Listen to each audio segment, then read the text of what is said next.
and fellow participants.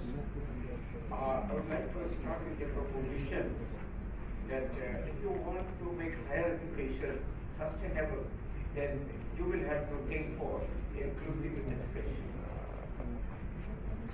In fact, a true sustainable way of life requires a combined effort in three broad areas, namely economic growth with equity, conserving natural resources and environment, social development. In society is the central point around which all economic and non-economic activities revolve. Any attempt in social development may lead to sustainable development in true sense of it. What we find today, if an engineering graduate completes MBA or PhD, he will be able to get 1 crore of rupees per annum package. But on the other hand, a simple graduate are not even, they are confronting hardly for getting 2 meals of the day. So under such circumstances, what we have to do? Only ultimate rule is inclusive education. In this context, a new keyword has been evolved and moved for the first time, and a system region roundtable organized by the Institute of Science and Management, Ranchi, on March 27, 2011. I happen to be the director of that institution during that period. I was instrumental in coining this word. What the word says. It is defined by me for the first time in the world as the voluntary efforts of the educational institutions, of course, inspired by the ethical excellence towards social development through various activities for improving the quality of life without involving any cost to the people at large. It has been accepted and published in a management journal, Siddhant, a Journal of Policy Decisions, Volume 11, issue 3 September 2011. I have tried to demarcate the area or activities that may come within the purview of this newly coined keyword. First, providing excellent education. The prime role of any educational institution is to provide quality education. And it is the only method that distinguishes one university from other or one institution from other.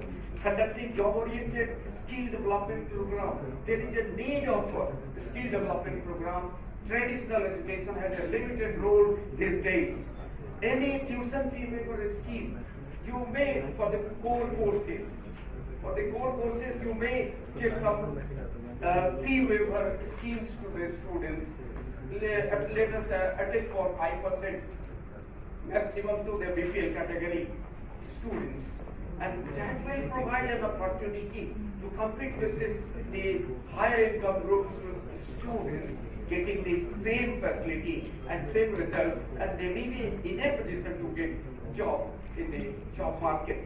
Next, community development activities. These are all the CSR people are doing. Enhancement of educational standard of underprivileged group, adult education activities, providing employability skills, environmental awareness and ecological conservation, health awareness, health care, and sanitation, adoption of village for holistic development of the villages. What I would like to emphasize here, while doing this community development activity, you must give emphasis on awareness. And not only awareness, on motivation, persuasion, and demonstration. In fact, ill health, illiteracy, and malnutrition and improper sanitation are the root cause of poverty. This will help you in eradicating both rural and urban poverty simultaneously and achieving the goal of long term of sustainable social development. Providing educational assistance to their students belonging to less privileged sectors of the society. This may be in the form of a scholarship or any type of assistance you can do for the poor and less privileged sectors of the society. Correct response to the educational institutions, to their stakeholders, namely responsibility towards the student. You are solely responsible for the student. You do whatever you want for the sake of the student. It is your responsibility. Responsibility towards their faculties and institutions. Responsibility towards corporate industry and responsibility towards society, nation, and the world. This will help you in making contributing towards close national happiness and also world peace. It will be very simply you can understand this key word educational social responsibility if you distinguish it with the corporate social responsibility CSR. First, type of organizations involved in ESR, it is not for profit organizations like educational institutions, state university, central university, or other universities. Profit-making organizations are involved in CSR. Volume of monetary resources implied. No money, only service in the case of ESR, and use money for CSR. Sources of funding. Well, the other sources, based government, corporates, etc. And for CSR, own money, own source. Area of operation mainly within campus, and in the CSR mainly outside the campus corporate compound. Ethics involved. In ESR, ethical service, quality education, and quality life are important. In the CSR, ethical business and quality products are important. When I was director of the Institute of Science and Management, where this term has been unanimously resolved and coined and defined, I have made a survey of 100 participants or students benefited from this type of educational social responsibility. 749 students, 749 students have been benefited through a government-sponsored scheme. In that institution, there is a hotel management course. There are 4 trades: food production, food and beverage service, front office, and one more, housekeeping. So, in 1 year's course of certificate course, the students have been trained in one trade only, and they have been employed in 4-star and 5-star hotels throughout India. I have made a documentary film for this, but I could not believe that. So, what I observed through this survey, what the survey results say, that average monthly earning comes to rupees 10,131. Average earning of a minority community. I have included 4 types of community for which this was made. That is ST, SC, OBC, and minority communities.